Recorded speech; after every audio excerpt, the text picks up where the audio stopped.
अपवाद तंत्र में दिक्कत है क्या? तुमको मैं कल बोल रहा था कि कोई दिक्कत होगा तो उसको बताना मेरे को करके। कोई दिक्कत है? शिवनाथ नदी, कन्हार नदी, रिहन नदी, किसी में भी दिक्कत होगा? जैसे रिहन नदी को लिखोगे, मान लो रिहन नदी के बारे में बताइए, क्या लिखोगे? क्या बताया था मैं शुरू में? पहला नदी आया मतलब पहला पॉइंट उसको उसके फीचर से इंट्रोड्यूस करना है। बोला हूं ना, कोई जैसे मनियारी नदी, मनियारी नदी शिवनाथ नदी की सबसे लंबी सहायक नदी, ऐसे इंट्रोड्यूस करना है। 134 इसका, 135 लीलागर का लगभग, तो आप एक सबसे लंबी सहायक नदी लिख सकते हैं आप, ऐसा करके इंट्रोड्यूस करना है आप उसको। ओके, उसके बाद फिर आप बताइए शिवनाथ की सबसे लंबी सहायक लोरमी पठार सिहावल सागर से निकलती है, कामा देके। तुम लोग वहां कामा देने के बजाय क्या कर देते हो, वहां उस नदी का नाम लिख दोगे फटाक से, समझे? शिवनाथ नदी की सबसे लंबी सहायक नदी मनियारी, ऐसा लिखोगे। तो वो मनियारी लिखने में क्या करना है वहां पर? कामा। तो मनियारी लिखने की आवश्यकता नहीं है, क्योंकि मनियारी के बारे में आप लिख रहे हैं, इसलिए मनियारी के बारे में आगे लिखने की आवश्यकता आपको नहीं है। वो बार बार इस बातों को देख रहा है ना कि जबरदस्त आप शब्द लिमिट बढ़ा रहे हैं करके। ओके, फिर बताइए कि यहां से निकलती है। फिर दूसरा में यहां से निकलने के बाद देखो दूसरा पॉइंट क्या लेना है, कुल 134 किलोमीटर की लंबाई में आप अगर, जैसे तुमको दिया है कहां कहां से बहती, दिया है ना प्रश्न, 134 किलोमीटर की लंबाई में मुंगेली तथा बिलासपुर जिला में बहती है। इसके तट पर तखतपुर और अमेरिका पाताला गांव स्थित है। दूसरा लाइन। तीसरा लाइन बताइए, आगर, छोटी नर्मदा, आपका घोंघा प्रमुख सहायक नदियां हैं। ओके, प्रमुख सहायक नदियां हैं। मिट्टी, अंग्रेजों के जमाने का मिट्टी का बना हुआ खुड़िया डैम निर्मित है, थर्ड लाइन में। ओके, उसके बाद जैसे चौथा लाइन में आप लिखेंगे, उसकी चौथा लाइन में आप कोई भी नदी है, कोई प्रवाह तंत्र है, उसका सामाजिक, आर्थिक, धार्मिक आदि महत्व को लेकर के आप लिखिए उसमें कि यह एक पवित्र नदी है आपका। इस नदी के जो आप, यह नदी मुंगेली क्या जीवन रेखा के नाम से जानी जाती, मुंगेली से, मुंगेली जिला की क्या कहलाती है? जीवन रेखा। आर्थिक महत्व में आ जाएगा इसका, एक पवित्र नदी है, सामाजिक धार्मिक महत्व हो गया इसका, क्योंकि कई इसके तट पर आपका सामाजिक और धार्मिक स्थल है आपका, समझ रहे ना? ऐसा लेके चौथा लाइन को लिखना है।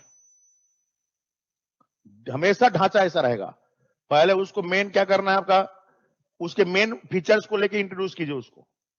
फिर दूसरा में कहां से निकल रही है, मतलब कितनी लंबी है, कहां कहां से बह रही है और कहां गिर रही है।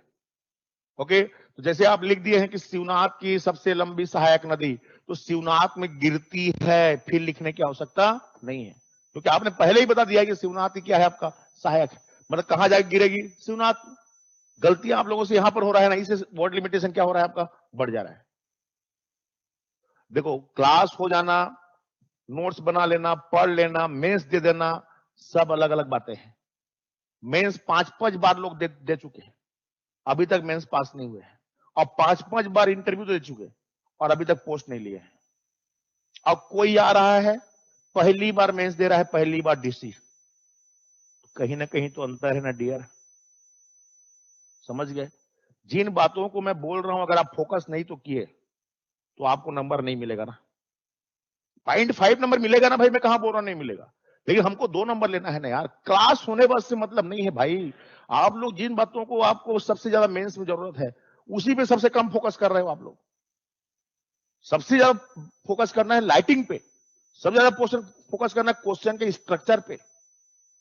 भाई हमको मालूम है कि नदी पूछेगा, कोई न कोई नदी पूछेगा, मान के चलो, वो 2 नंबर में पूछे, चाहे 4 में पूछे, चाहे 8 में पूछे, भाई पूछेगा कि नहीं पूछेगा? अभी भी आप लिखने नहीं जा रहे हो नदी को, गड़बड़ होगा कि नहीं होगा? कोई भी नदी है, उस नदी का आपका 100% मान लीजिए रिवर हमारे सोसाइटी का, हमारे इकोनॉमी का, हमारे कल्चर का आधार है, इसलिए हमेशा चौथा लाइन उसके महत्व पे लिखिए, समझिए? सिर्फ लंबाई को लिख के आ गए और यहां से निकलती, यहां गिरती, ऐसा लिखते रहते हो नदी को, कहां से नंबर देगा वो तो हर कोई लिखेगा उसको। तुमको दूसरे से अधिक नंबर लेना है, 5.5 नंबर लेना है एक्स्ट्रा। 0.5 कितना होता है समझते हो 7 पेपर में? ओके, तो हमेशा स्ट्रक्चर दिमाग में रखिए कि मुझे उसके मेन फीचर्स को लेकर के, नदी को इंट्रोड्यूस करते हुए, आपका कहां से निकलती है आदि बातों को लिखते हुए आपका इसमें क्या करना है, इंट्रोड्यूस करना है उसको। ठीक है। दूसरा लाइन में उसके विस्तार को, कहां कहां से बहती है, कितनी लंबी है, आदि बातों को लिखना है। तीसरे लाइन में उसकी सहायक नदियों को, उसके सहायक नदी, उस नदी पर डैम है तो उसको, उसमें डैम नहीं है उसके सहायक नदी में डैम है तो उसको। ओके। और दूसरा लाइन जो बोला कहां कहां से बह रही है, उसमें कोई अगर बड़ा शहर है तो जरूर दीजिए इसके बैंक में ये शहर स्थित है। समझे ना? यही नदी के बारे में इंफॉर्मेशन होता है। और चौथा लाइन में उसका इंपॉर्टेंस, कोई भी नदी कोई जिला से बह रही है, उसकी प्रमुख नदी है, तो आप सीधा लिखना कि इस जिले की जीवन रेखा। भाई मुंगेली जिला पूरी तरह से आपका मनियारी पे आश्रित है, समझिए ना? ये आपका पैटर्न रहेगा लिखने का। पैटर्न को दिमाग में रखो, पैटर्न को, तभी आपका वो बातें आएंगी जो आपसे छूट जा रहा है। लिखते लिखते हम क्या कर रहे हो, आपका छोड़ दे रहे हो, महत्वपूर्ण बातें छूट जा रही है। ओके। जैसे मैं काफी चेक करूंगा तो मैं पक्का मनियारी नदी आप लिखेंगे तो मैं खुड़िया डैम खोजूंगा, लिखे हो कि नहीं लिखे हो, पक्का खोजूंगा ना। तखतपुर शहर, जैसे आपका अमेरिका का ताला गांव है, लिखे हो कि नहीं लिखे, पक्का खोजूंगा ना मैं। ओके। जैसे इसके विसर्जन पे मटकू द्वीप है, जरूर खोजूंगा मैं, क्योंकि सबसे बड़ा आइलैंड है, ईसाई धर्म का इतना बड़ा केंद्र है। तो भाई वो नदी के से जुड़ा हुआ चीज है, ऐसा लिखना है आपको। जैसे कन्हार नदी के बारे में लिख रहे हैं तो सोन गंगा प्रवाह तंत्र की सर्वप्रमुख नदी, प्रमुख नदी, सर्वप्रमुख नहीं तो प्रमुख है, सर्वप्रमुख रिहंद है, ये क्या है आपका प्रमुख है। सोन गंगा प्रवाह तंत्र की प्रमुख नदी पेंड्रापाट जसपुर से निकलती है। ओके। 115 किलोमीटर की लंबाई में, सीधा 115 किलोमीटर की लंबाई में जसपुर बलरामपुर जिलों से होकर के बहती है। इसके बहती है, इसके तट पर आप दे देना, जैसे कि आपका तुम्हारा डिपाडीही इसके तट पर है, इस पर खुड़ियारानी वाटरफॉल है, पवई अपना कोटली वाटरफॉल है। इन वाटरफॉल देखो और भी वाटरफॉल है, एक दो वाटरफॉल प्रमुख प्रमुख को तो लिख दो। और जैसे रामानुजगंज से तट पर उसको लिखने का, अगर डिपाडी आप लिख रहे हैं मतलब उसको लिखने की आवश्यकता नहीं है, इसको दे दो। ओके। उसके बाद आपका जैसे थर्ड पॉइंट में आप जाएंगे तो वर्तमान में आपका इस पर झारखंड सीमा पर कन्नर परियोजना, मोस्ट इंपोर्टेंट कन्नर परियोजना हो गया अभी, क्योंकि कन्हार नदी के कन्नर परियोजना के कारण से हमारा रामानुजगंज क्षेत्र डूब रहा है, इसलिए यहां पर कन्नर परियोजना के उल्लेख करना अनिवार्य है, नहीं तो कन्हार नदी पे आपको नंबर नहीं मिलेगा। ओके। ऐसा मैनेज करना है आपको। कोई भी नदी के बारे में ढांचा बनाइए, उस नदी की इंपॉर्टेंट कुछ ना कुछ होगा। जैसे कोटरी रिवर के बारे में आप लिख रहे हैं, कोटरी रिवर के बारे में आप लिखेंगे तो अबूझमाड़ आना ही चाहिए। अगर अबूझमाड़ आप नहीं लिख रहे कोटरी नदी के बारे में तो आपका नंबर नहीं मिलेगा आपको। समझ गए? ऐसे कुछ नदी की पहचान है, अलग पहचान, उस पहचान को डालना ही आपको।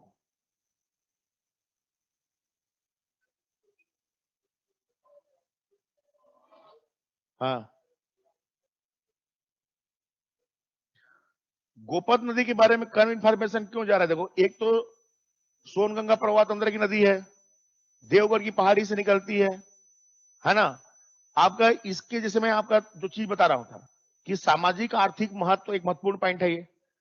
और गोपत नदी की सबसे महत्वपूर्ण पॉइंट ये है कि यह जो आपका इको टूरिज्म है, हमारे छत्तीसगढ़ में इको टूरिज्म के परिप्रेक्ष्य में इस नदी का आपका बहुत ही महत्व है। वहां पर आपका जितने भी नदियां आपका कोरिया जिले की, सबके सब आपका तुम्हारा पर्यावरणीय पर्यटन जो आजकल हो रहा है उसको बढ़ावा देने में नदी के बारे में लिखना है। पर्यावरण, जल संरक्षण, उसका सामाजिक आर्थिक महत्व, इनको देके लिखो ना। लंबाई को लिखना जरूरी है क्या गोपत का? लंबाई नहीं पता है तो क्या लंबाई को नहीं लिखे तो नंबर नहीं मिलेगा? उसको भी नहीं पता है, हमको नहीं पता मतलब उसको भी नहीं पता है। समझ गया ना? तो उसकी 56 किलोमीटर ऐसा नहीं लिख देना है भाई। उसकी लंबाई हमको नहीं पता है, उसको भी नहीं पता है, तो लंबाई की मांग आपसे नहीं कर रहा है। वो बोल रहा है कि कोई नदी ऐसा है जिसके बारे में आप कुछ नहीं जानते, तो क्या लिखोगे? तो इतना जान रहे हो आपके सोनगंगा प्रवाह तंत्र की नदी है, कोरिया जिला में बहती है, देवगढ़ की पहाड़ी से निकलती है, इतना तो पता है ना। इसके बाद जो मैं बताया आपको, एक पॉइंट आप इको टूरिज्म में लिखो, एक पॉइंट आप इसी के साथ आपका जल संरक्षण और जोड़ दो। वहां पर उस क्षेत्र में जल संरक्षण, मतलब आपको वाटर हार्वेस्टिंग, इको टूरिज्म को बढ़ावा देने में आपका इसका बहुत महत्वपूर्ण स्थान है। यह उस क्षेत्र में जहां से वन्य जीवों के लिए उस क्षेत्र के और उस क्षेत्र में रहने वाले लोगों के पेयजल की आपूर्ति से लेकर सिंचाई की सुविधाओं के परिप्रेक्ष्य में इस नदी का महत्वपूर्ण स्थान है। 4 लाइन हो गया। ये तरीका होता है मैनेज करने का, समझे? नदी का क्या एंगल होता है कि यह नदी कोई बह रही है, उस क्षेत्र में जो भी वन्य जीव वगैरह हैं उसके लिए पानी की उपलब्ध करा रही कि नहीं। उस क्षेत्र में जो जनजाति, एक जनजाति को जोड़ सकते हो आप। उत्तर की नदी, दक्षिण की नदी लिखोगे तो यह हमारे ट्राइबल पॉपुलेशन की डेवलपमेंट की दिशा में, आप जैसे डीवीसी को हम बोलते हैं, दामोदर वैली कारपोरेशन, भारत में आपका जनजाति विकास की दिशा में सबसे महत्वपूर्ण कदम माना जाता है उसको। तो ये जो नदी है आपका जनजाति प्रदेश से गुजरती है, आपका तुम्हारा वाइल्ड लाइफ जोन से गुजरती है। ये जो इको टूरिज्म वाला पहलू है इसको हाईलाइट कीजिए आप, समझिए। ऐसे करके आप 4 पॉइंट लिखिए, कोई दिक्कत नहीं। आप लंबाई नहीं मालूम है कि उसका एग्जैक्ट उद्गम नहीं मालूम है, इन बातों में जाइए कि हमको नहीं मालूम अगर है तो उसको भी नहीं मालूम है ना, क्योंकि हम तो सारा सोर्स जानते हैं किताबों का। अगर हमको नहीं मालूम है आपका तो उसको कहां से मालूम रहेगा? मैं ही चेक करूंगा, आप लिख के लाओगे तो मैं क्या चेक करूंगा? अभी मुझे भी तो नहीं मालूम है कि उसकी लंबाई कितनी है, तो मैं लंबाई खोजूंगा ही नहीं उसका। लेकिन मनियारी चेक करूंगा तो लंबाई खोजूंगा। ओके, इसलिए आपका ऐसा कोशिश नहीं करना है आपको। चलें आगे, आगे बढ़े।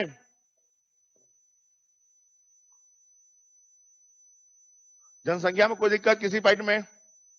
जनसंख्या वृद्धि, जनसंख्या वितरण, जन्म दर, मृत्यु दर, शिशु मृत्यु दर, सब आंकड़ा बताया था ना कल। आज एक चीज आया है उसको याद रखना है, अपना 7.4 अपना भारत में बेरोजगारी दर है, और 1.74 छत्तीसगढ़ में पेपर में दिया है आज, समझ गए ना। तो ऐसे चीजों का नोट किया करो। इस साल अगर आपका, हमारा जो गवर्नमेंट ऑफ छत्तीसगढ़ के आंकड़ों के अनुसार, जैसे कल बताया था मैं 39.2 आपका गरीबी का आंकड़ा है, गरीबी बताया था ना बीपीएल वाला, और ये 1.74 आपका छत्तीसगढ़ बेरोजगारी दर है, जो राष्ट्रीय औसत 7.4 से बहुत कम है। ये आज के पेपर में दिया है, आज के पेपर में। इन बातों को नोट करना है आपको। ओके, तो जैसे जनसंख्या, व्यवसायिक संरचना, परिवार, ये तो सब आपका जो मेंस पढ़े ना अपना भारत के भूगोल वाला पार्ट में यार, उस पार्ट से जैसा पढ़े वैसी को ऐसे लिखना है। नगरीकरण में कुछ अलग नहीं करना है, परसेंट बस चेंज होगा। 23-24 है, वहां 31-15 है, यही चेंज होगा ना। बाकी जो नगरीकरण का ट्रेंड बताया था मैं, बाकी जो नगरीकरण के मतलब आपका आवास प्रवास का प्रकार बताया था, ग्रामीण से ग्रामीण, ग्रामीण से शहर, आपका तुम्हारा एक राज्य से दूसरा राज्य, ये जो प्रकार हम पढ़े वहां पर सेम टू सेम अप्लाई होगा ना, उसको अलग से पढ़ने की आवश्यकता नहीं। इसमें जितना पॉइंट परिवार नियोजन कार्यक्रम जो बताया था सेम टू सेम रहेगा, कुछ नहीं करना है, उसी में से पढ़ना है। ओके, चले आगे। कृषि, इसमें सिलेबस सेम टू सेम है साहब। भाई जो कृषि में बताया तो कोई चीज दिक्कत जाएगा तो मेरे बताना। देखो तुमको बताया था मैं कि अपना भारतीय कृषि में भारतीय जो अपना जीडीपी है उसमें कृषि का योगदान पढ़े थे अपन, 14.5% पढ़े थे ना। सब भूल जाते हो यार कसम से तुम लोग, कैसे करोगे रे तुम लोग ये सब चीजों को, सब भूल गए पूरा।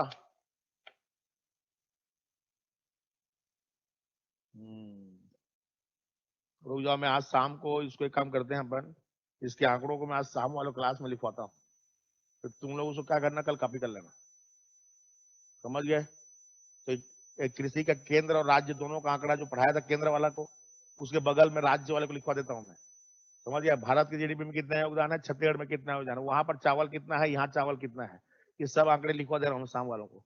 तुम लोग एक काम करना, उसको कॉपी कर लेना। उसके बाद कृषि में बाकी कुछ पढ़ने की आवश्यकता ही नहीं है, क्योंकि जो कृषि पद्धति भारत का है वही कृषि पद्धति यहाँ का होगा। वही आपका रबी खरीफ, आपका जायद, वही फसलें होंगी, वही सब चीज एज इट इज होगा कि नहीं होगा। सिर्फ क्या चेंज होगा, आपका आंकड़ा। बस आंकड़ा चेंज होगा, तो आंकड़े को मेरे पास लिखवा देने दो, तुम लोग आंकड़े को लिख लेना, उसके बाद मैं कृषि पर चर्चा कर दूंगा। 2 मिनट बनेगा आपका। इसमें देखो आगे कोई सारा चीज, सिंचाई के साधन और उनका महत्व, महत्वपूर्ण सिंचाई परियोजनाएं, कृषि की समस्याएं एवं कृषकों के उत्थान के लिए राज्य की योजनाएं, अपना कृषिगत फसलें, कृषिगत फसलें में फसल जितना पढ़े अपन, आपका पहले खाद्यान्न फसल, फिर दलहन, फिर तिलहन, फिर नकदी फसलें, ये जो फसलों का प्रकार बताया था सेम टू सेम आएगा। स्ट्रक्चर जो है इसका कोई चेंजेस नहीं आएगा, आंकड़ा बस चेंज होगा। तो तुमको भारत का आंकड़ा याद नहीं है, महा मुश्किल करोगे तुम लोग यार, ऐसे में कैसे लिख पाओगे? एक भी याद नहीं है रे, लिखवाना पड़ेगा। शाम को मैं लिखवाता हूँ यार, आज तुम लोग कल इसको कॉपी करो, जो काम करनी है उसको पढ़ा दे रहा हूँ। देखो देखो इसमें जैसे मान लो कि सिंचाई के साधन और उनका महत्व, महत्वपूर्ण सिंचाई परियोजनाएं, तो महत्वपूर्ण सिंचाई परियोजनाओं में एक आध परियोजना को जैसे कैसे लिखना है उसके स्ट्रक्चर लिखो। चलो महत्वपूर्ण सिंचाई परियोजना, महत्वपूर्ण सिंचाई परियोजनाओं में इसमें से प्रश्न आना चाहिए ना, 100% आएगा प्रश्न। ओके, तो पहले इसका लिस्ट बनाओ, फिर ढांचा बताऊंगा मैं। ठीक है, पहला लिखो, नाम लिखो, पहला तांदुला, पहला तांदुला जलाशय लिखो फर्स्ट। दूसरा लिखो रुद्री, तीसरा लिखो खूटा घाट, चौथा लिखिए आपका माडम सिल्ली, पांचवा लिखिए खुड़िया डैम, छठवां लिखिए दुधावा, सातवां लिखो हसदेव वांगो डैम,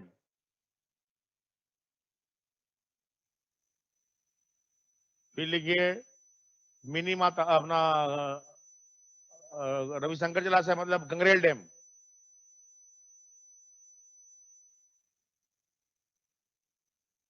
फिर लिखो आपका तुम्हारा अपना महानदी कॉम्प्लेक्स, महानदी कॉम्प्लेक्स परियोजना,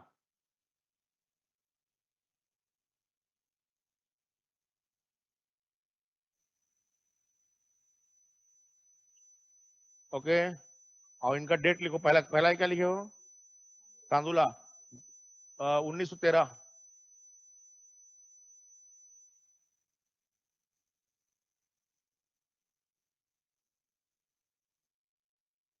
दूसरा लिखिए आपका, दूसरा क्या लिखे हो रुद्रीना 1915, फिर तीसरा लिखिए आपका अपना 1923, 23 है ना, खूटा घाट है ना, हाँ 20, 20 के बाद 23, 23 के बाद 30, और 30 के बाद आपका दुधावा है ना 62, 62 के बाद 67, 67, 67 के बाद 78, और 78 के बाद 80, और उसके बाद दो लिख लेना आपका भैंसाझर और केलो, अरपा प्रोजेक्ट और केलो प्रोजेक्ट, वर्तमान में निर्माणाधीन में लेना है इसको, कोई डेट नहीं लेना है इसका, समझे ना। और हाँ उस बोध घाट उसको भी लिखो। तो ये तीनों को वर्तमान में क्या लेना है आपका, निर्माणाधीन लिखना है, अभी कंप्लीट नहीं हुआ तीनों। ओके, इतने परियोजना आपको पूछेगा जब में पूछेगा तो, क्लियर। परियोजना का तुम वो लिखो, स्ट्रक्चर संरचना लिखो।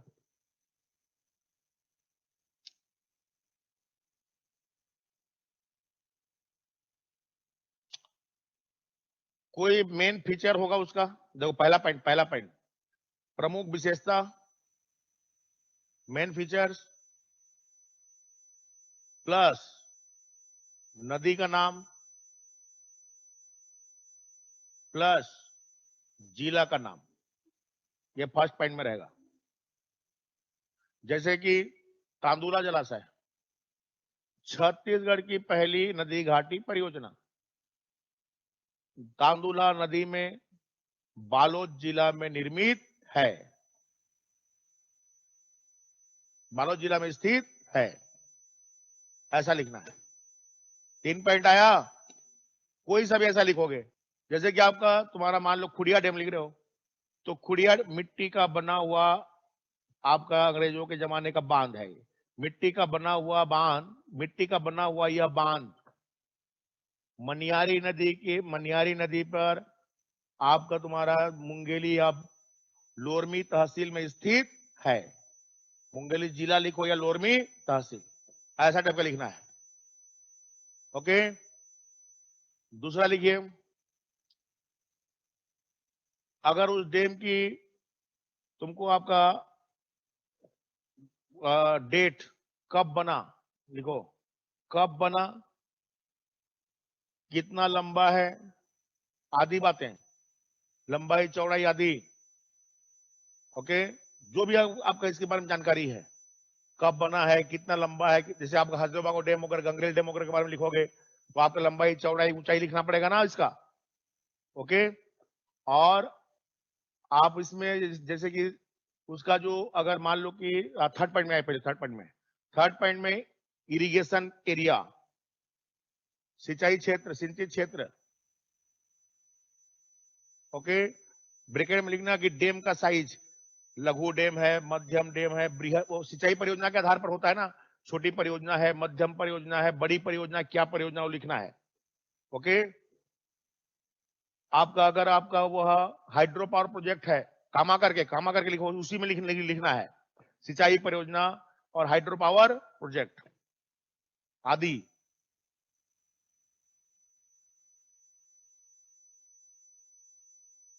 ओके, चौथा पॉइंट उद्देश्य है ना, इसमें देखो लिखो टूरिज्म, पर्यटन, फिशरीज, मछली पालन, कामा, अपरदन नियंत्रण, फ्लड कंट्रोल, बाढ़ नियंत्रण,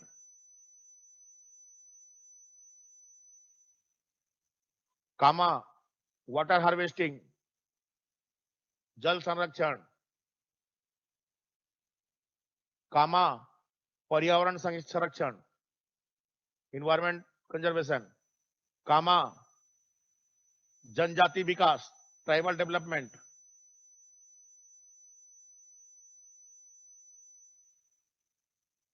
okay, comma, industrial water supply, drinking water supply.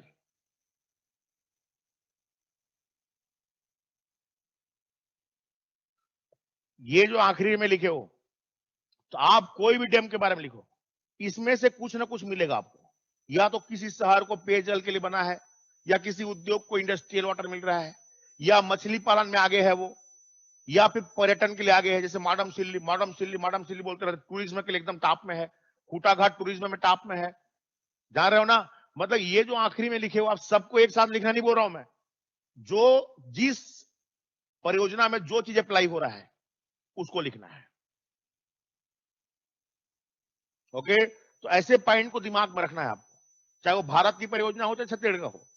और चौथा लाइन को हमेशा आपका इसमें देना है आपको।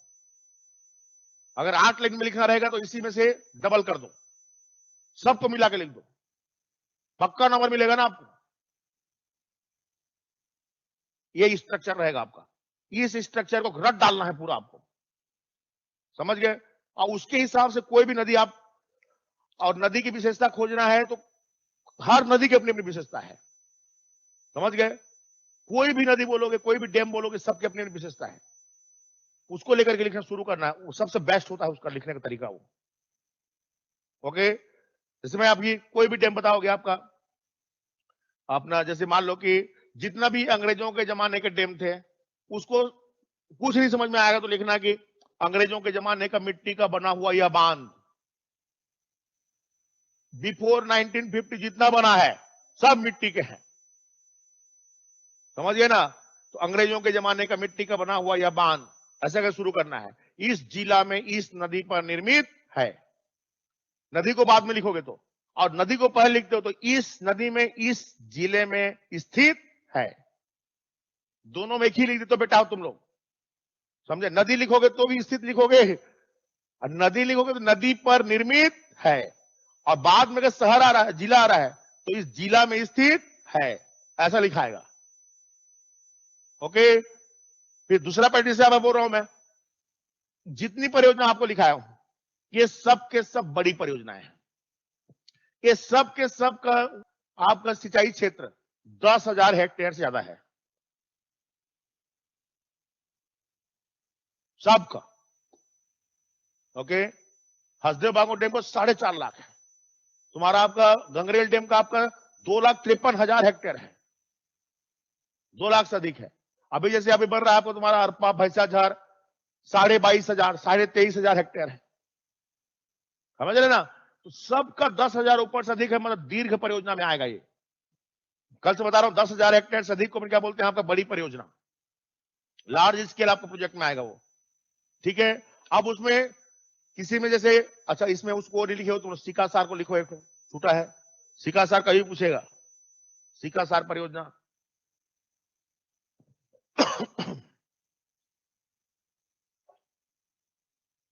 जिसमें जैसे सिकासार में हाइड्रो पावर है, गंगरेल में हाइड्रो पावर है, हसदेव में हाइड्रो पावर है, बोधघाट में हाइड्रो पावर है। ओके, तो जिसमें हाइड्रो पावर है आप हाइड्रो पावर को बताओ, उसमें इसकी सिंचाई क्षमता इतनी है और ये हाइड्रो पावर है इसकी। ओके, जैसे अपना लंबाई चौड़ाई ऊंचाई बताओगे, हसदेव को गंगरेल को बताना है, वो बाकी का तो आपको मालूम नहीं है हमको, ये सेकंड पॉइंट में रहेगा। ओके, थर्ड पॉइंट में क्या लिखे पॉइंट, ये यही थर्ड है क्या, सेकंड क्या है फिर। हाँ, डेट वगैरह बताया था, सबका डेट तो क्लियर है, कौन से साल में बना है, कौन सा पंचवर्षीय योजना बना है, पंचवर्षीय योजना से जोड़ना उसको, है ना। डेट को हमेशा पंचवर्षीय योजना जोड़ना बात का रहेगा तो। ओके, और पहले का है तो अंग्रेजों के काल का लिखना, समझ गए ना, डेट को लेकर लिखना है। लास्ट में से आपका लिखोगे तो आपका सब परियोजना की अपनी अपनी, जैसे गंगरेल डैम है अपना, तांदुला है, तांदुला है, रुद्री है, गंगरेल है, इधर का जितने डैम है ये सब डैम से भिलाई स्टील प्लांट को और रायपुर शहर को पेयजल की आपूर्ति होता है, इधर आएगा, समझ गए। अरपा लिखो, जैसे केलो परियोजना लिखोगे तो जितने भी रायगढ़ के इंडस्ट्रियल एरिया है सबको पानी की सप्लाई होता है। आपका रायगढ़ और आपका खरसिया मतलब अपना जांजगीर चांपा जिला में सिंचाई होता है। ओके, जैसे हसदेव बांगो डैम है, अरपा डैम है, इधर के जितने डैम है, बिलासपुर शहर को पानी की आपूर्ति, सीपत एनटीपीसी को पानी की आपूर्ति इंडस्ट्रियल एरिया में, ऐसे लेना है। मेंस में यही सीखना है अपने को, समझ गए ना। इस तरह से मैनेज करना 4 लाइन में, आपको 100% नंबर मिलेगा ना तुमको। उसके बाद जैसे आपका उसके नियर अबाउट में कोई अच्छा पर्यटक स्थल है, मान लो प्राकृतिक पर्यटक स्थल है डैम के आसपास में, तो उसी डैमेज के बारे में लिखना है, ऐसा आपका नहीं है। उस डैम के आसपास में कोई मंदिर है, कोई एकदम प्राकृतिक स्थल है या इस तरह कुछ चीज है तो इसका उल्लेख करो। ओके, देखते बनेगा ये, बनेगा स्ट्रक्चर, या इस स्ट्रक्चर को रटो तुम लोग, इसको रटना है और रट के लिखना है घर में जाकर, समझ गए। आप जमा के देखना, लिखते नहीं बनेगा तो मेरे को आके बोलना कल यार। दूसरा चीज देखो, प्रवाह तंत्र, ये अपना योजना है छत्तीसगढ़ में महत्वपूर्ण सिंचाई परियोजनाएं। अच्छा ये तो हो गया सिंचाई परियोजना, किसी में पर्टिकुलर कोई दिक्कत बताओ। खरखरा डैम वगैरह जैसे आपको उनका उत्तर छोटे छोटे को नहीं पूछेगा, मान लो पूछ दिया तो अपना महासमुंद जिला में जैसे कोडार डैम है एक ठो, कोडार को भी लिखो।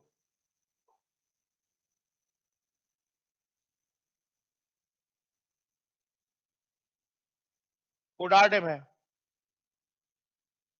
ये जो है आपका 1983, इसका डेट लिखो 1983।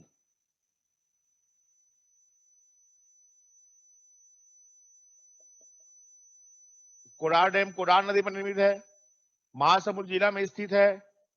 आपका यह जो है बारनाव पार अभ्यारण्य से लगा हुआ है, इसके इंपॉर्टेंस में लेना है। बारनाव पर अभ्यारण्य से लगा हुआ है, सिंचाई क्षेत्र में 10,000 हेक्टेयर से अधिक है। ओके, और जैसे कि आपका मछली पालन के लिए फेमस है ये कोडार डैम। फिशरीज इंडस्ट्रीज में लेना है, महासमुंद जिला, बालोद जिला और धमतरी जिला, ये तीनों जिला के जितने भी डैम है सबको मछली पालन में लेना है, सबसे लीडिंग में है ये। इसीलिए धमतरी आपका दुर्ग, ये बालोद, ये हमारे मछली उत्पादन में सबसे आगे हैं।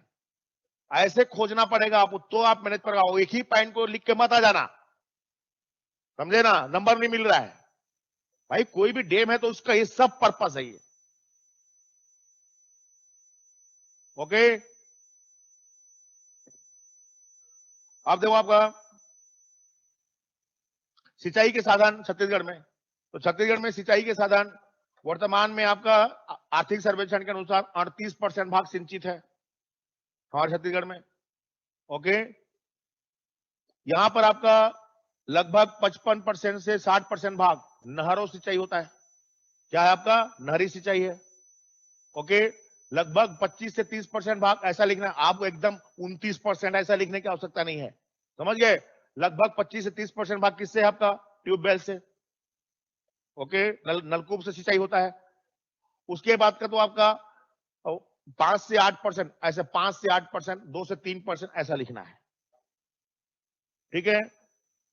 लेकिन एकदम से 40%, 80% मत कर देना, समझे ना भाई। आपका जैसे 56% मान लो है, तो 56% 55 से 60 लिखने समझ में आता है। पता चला 80% जैसे पूरा लिख दिया है, तो 3/4 लिख दिया, कहां है रे ससुरे। हाँ, ऐसा मत लिख देना भाई। भाई 56% 58 समझ में आता है, 54 समझ में आता है, इतना तक आपको कंसीडर हो सकता है वो। भाई सीधा 80 लिखोगे तो गड़बड़ नहीं होगा क्या? हमारे छत्तीसगढ़ में आपका पिछले आर्थिक सर्वेक्षण के हिसाब से 38% भाग क्या आपका तुम्हारा सिंचित है। लगभग आपका 46 लाख हेक्टेयर जो आपका हमारे यहाँ शुद्ध बोया गया क्षेत्र है, और 56 लाख हेक्टेयर जो कुल बोया गया क्षेत्र है, इसका 20 लाख हेक्टेयर भूमि क्या है आपका तुम्हारा सिंचित है। ओके, पिछले आंकड़ों के अनुसार ये मोटा मोटा आंकड़ा अपने को याद रहना चाहिए। 20,02,03 हेक्टेयर ऐसा लिखने की आवश्यकता नहीं है, लगभग 20 लाख हेक्टेयर भाग क्या है आपका सिंचित है। ओके, अब आपका सिंचाई के साधन दिया है, नहर सिंचाई, नलकूप सिंचाई। देखो इसमें स्पष्ट क्या लिखता है, सिंचाई के साधन और उनका महत्व, इंपॉर्टेंस। तो जैसे कि हमारा जो छत्तीसगढ़ में आपका नहरी सिंचाई जैसे होता है, नहरी सिंचाई का महत्व यह है, तो पहला महत्व तो इसका यह होता है कि सबसे इकोनॉमिक होता है। नहरी सिंचाई सिंचाई के सभी साधनों से सबसे मितव्ययी होता है। ओके, सबसे कम लागत लगती है इसमें। ओके, क्योंकि अपने को किसी प्रकार के आपका सिंचाई के साधन, पंप वगैरह क्या उपयोग करने की आवश्यकता नहीं पड़ती, तो सबसे आपका तुम्हारा मितव्ययी साधन है ये। और हमारा जो छत्तीसगढ़ मैदानी इलाका है, और जो आपका तुम्हारा उत्तरी और दक्षिणी छत्तीसगढ़ के बेसिन इलाके हैं, जो नदी बेसिन वाले इलाके हैं, जहां पर समतल भाग है, वहां पर नहरी सिंचाई की उपयुक्त सुविधाएं या संरचना मौजूद है, ये बात को देना है। तीसरा बात आपका जो अपना, चूंकि हमारा छत्तीसगढ़ आपका औसत से अधिक वर्षा के क्षेत्र में आता है, भारत का 125 से 150 सेंटीमीटर वर्षा होती है, इसलिए हमको यहाँ पर आपका डैम में पर्याप्त पानी प्राप्त होता है। इसलिए छत्तीसगढ़ में आपका जलवायु के अनुरूप नहरी सिंचाई की आपका उपयुक्त सुविधाएं मौजूद हैं। विशेषताओं में लिखना है इसको। ओके, और मैदानी इलाका होने के कारण से मैदानी क्षेत्रों में नहरों का निकालना आसान होता है। आसान से हम क्या बना सकते हैं आपका नहर। ओके, ये 2-3 विशेषता को आपको इसमें नहरी सिंचाई का विशेषता में महत्व में लिखना है। पहला महत्व लिखना है नहरी सिंचाई में कि यह मितव्ययी होता है। ओके, ट्यूबवेल के पहले आपका विशेषता में लिखना है कि हम आपका अपने निजी साधनों से जो सिंचाई की सुविधाएं विकसित करते हैं, तो निजी साधनों से सिंचाई सुविधा विकसित करने में पहला आपका उपयोगी, सबसे उपयोगी आपका सिंचाई के साधन क्या होता है? आपका ट्यूबवेल होता है। और इससे हम छोटे से छोटे खेतों में भी आपका सिंचाई सुविधाओं का विकास कर सकते हैं। ओके, ये दोनों इसका महत्वपूर्ण आपका इंपॉर्टेंस होता है कि इसका आपका ट्यूबवेल का, छोटे से छोटे खेत में भी अपन ट्यूबवेल खोद करके अपने खुद के खेतों के लिए अपने निजी साधनों से सिंचाई सुविधा विकसित करने में सबसे महत्वपूर्ण साधन होता है आपका ट्यूबवेल। और जो हमारे आपका दोनों उत्तर और दक्षिणी छत्तीसगढ़ है, जो पठारी छत्तीसगढ़ है, पठारी छत्तीसगढ़ जहां पर आपका एक तो पहली बात है कि नहर निकालना संभव नहीं है, क्योंकि इतना उबड़ खाबड़ घाटी चोटी है, आपका सरफेस इतना हार्ड है कि वहां पर हम नहर का निर्माण नहीं कर सकते, इसलिए नहरी सिंचाई संभव ही नहीं है उत्तरी और दक्षिण छत्तीसगढ़ में। एक बात, ट्यूबवेल से सिंचाई नहीं हो सकता, क्योंकि पूरा आपका आर्कियन से चट्टान है, 1000 फीट तक गहराई में जाओगे तो भी आपका भूगर्भिक जल स्रोत नहीं है। जहां भूगर्भिक जल स्रोत नहीं होगा वहां पर हम आपका ट्यूबवेल का साधन का प्रयोग नहीं कर सकते। ट्यूबवेल हमारे मैदानी इलाकों में ही संभव है, जहां पर भूगर्भिक जल स्रोत आपका काफी आपका ऊंचाई तक है। उत्तर और दक्षिण छत्तीसगढ़ में क्या है, आपका आर्कियन चट्टाने हैं, इसलिए गहराई तक चट्टान है, इसलिए आपका पानी का स्रोत ही नहीं मिलता है। वहां पर सबसे बेस्ट साधन होता है आपका पौंड, तालाब। तो उत्तरी और दक्षिण छत्तीसगढ़ में हमारे सिंचाई के लिए बेहतर सुविधा कौन सा है, आपका तालाब। यहां पर तालाब से इसलिए बेहतर है ये, क्योंकि यहाँ की चट्टान इतना कठोर है कि तालाब में पानी भरते हैं अपन तो पानी रिसता नहीं है, इसलिए लंबे समय तक पानी तालाब में क्या रहता है, आपका स्टोर रहता है। लेकिन वही तालाब हम अपने जगह बना देंगे छत्तीसगढ़ के मैदानी भागों में, तो जब आप देखते हैं कि बरसात के समय पानी रहेगा, लेकिन गर्मी के दिनों में पूरा क्या होता है, आपका सूख जाता है, क्योंकि आपका पूरा सोख लेता है आपका मिट्टी जो है। लेकिन वही अगर आपका दंडकारण्य में आप तालाब बनाओगे या दक्षिण भारत में तालाब बनाओगे, एक बार पानी भरा तो साल भर पानी रहता है, क्योंकि आपके नीचे आर्कियन चट्टान है, इसलिए पानी रिसता नहीं है। इसलिए इन क्षेत्रों में आपका सिंचाई के साधन का महत्वपूर्ण साधन क्या होगा, आपका तालाब। ओके, ये बातों को यहां पर आपका हाईलाइट करना है।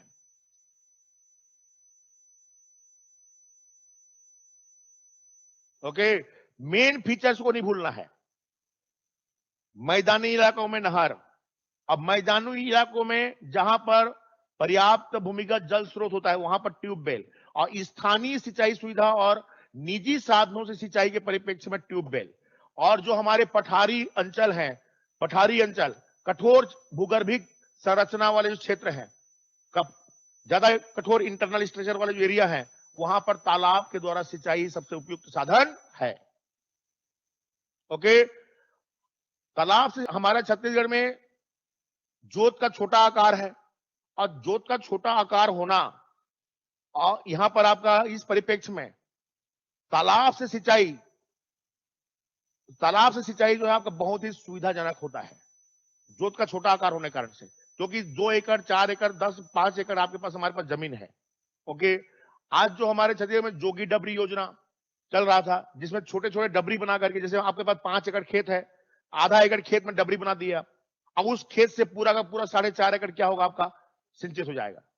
इसलिए यह अपने आपका जो छत्तीसगढ़ जैसे राज्य जहां पर आपका जोत का छोटा आकार है और सीमांत और लघु कृषक की संख्या हमारे छत्तीसगढ़ में आपका 76% से अधिक किसान क्या है, आपका तुम्हारा अपना लघु और सीमांत है। इस परिप्रेक्ष्य में तालाब के द्वारा सिंचाई क्या है, आपका उपयुक्त है किसानों के परिप्रेक्ष्य में। लेकिन जहां पर बहुत बड़े बड़े आपके खेत होते हैं, वहां पर आपका नहरी सिंचाई क्या होता है, आपका उपयुक्त होता है। तीनों की अलग अलग फीचर्स याद कर पाओगे ना। तालाब रहेगा जहां पर मैदान रहेगा, नहर निकालना आसान होता है, इसलिए आपका नहरी सिंचाई चाहिए। मैदानी इलाका जहां पर भूमिगत जल स्रोत बेहतर हो, और आपका तुम्हारा निजी साधनों से सिंचाई के परिप्रेक्ष्य में आपका दूसरा कौन सा आएगा, ट्यूबवेल। और पठारी अंचल में जहां पर आपका कठोर भूमिगत संरचना कठोर होती है, ऐसे क्षेत्रों में आपका तालाब के द्वारा सिंचाई क्या है, आपका बेस्ट है। साथ ही साथ हमारे छत्तीसगढ़ जहां पर जोत का छोटा आकार और सीमांत और लघु कृषकों की संख्या अधिक होने के कारण से हमारे इन राज्यों में अपना तालाब से सिंचाई उपयुक्त आपका साधन है। सिंचाई की सुविधाओं के महत्व को लिखोगे, सब एंगल में लिखना है, लागत के एंगल में, भूगर्भिक जल स्रोत के एंगल में, सरफेस के एंगल में, छोटे किसानों के एंगल में, ओके, फसल के एंगल में। फसल के परिप्रेक्ष्य में भी याद रखना है इसको, अलग अलग फसल के लिए अलग अलग प्रकार की सिंचाई की सुविधाएं होना चाहिए। ओके, बन जाएगा। दिमाग में कॉन्सेप्ट बस डेवलप करो भैया। ये मैं उस समय भी तुमसे चर्चा किया था, ये कोई किताब में खोज के लिखूंगा वाली बात थोड़ी है, ये सामान्य बात है। सिंचाई के साधन में मेन साधन 3 ही है, उसके बाकी तो मिसलिनियस है। पहला कौन सा है आपका? नहर, दूसरा ट्यूबवेल है, और तीसरा आपका तालाब। बाकी तो मिसलिनियस है। ओके, अब तीनों की 3 फीचर्स, अब मेन फीचर्स याद रखना है, उसके साथ जोड़ के लिखना है। ओके, हमारे छत्तीसगढ़ में नहरी सिंचाई और भी बेस्ट इसलिए है क्योंकि हमारे छत्तीसगढ़ में प्राकृतिक रूप से एक तो आपका नदियों का एक बेस्ट नहर टाइप का ऑटोमेटिक तंत्र मौजूद है, और दूसरा यहां पर वर्षा का औसत राष्ट्रीय औसत से क्या है आपका? बेहतर है। वर्षा का औसत ही नहीं रहेगा तो आपका तालाब, कभी आपका डैम में पानी नहीं भरेगा तो आपका सिंचाई कहां से होगा? और तीसरा, जो मैदानी इलाके हैं आपका, वहां पर नहरों का निर्माण करना आसान होता है। इस परिप्रेक्ष्य में यहाँ पर आपका नहरी सिंचाई जो है आपका उपयुक्त है।